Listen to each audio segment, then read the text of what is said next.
Okay, which lines are parallel if measure of angle 1 plus measure of angle 2 equals 180 degrees? Okay, uh, so if we're talking about angles 1 and 2, right here and here, then those two are same side interior if, and I'm going to highlight the two lines, okay?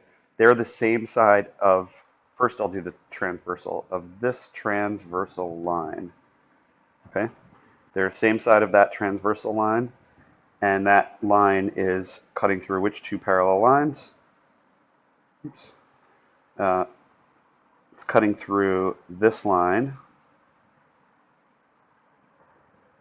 and this line, okay?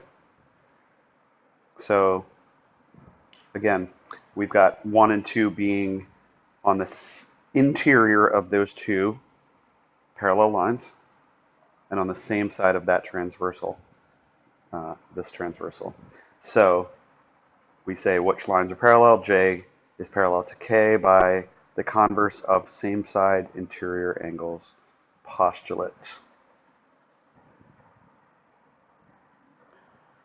Yep.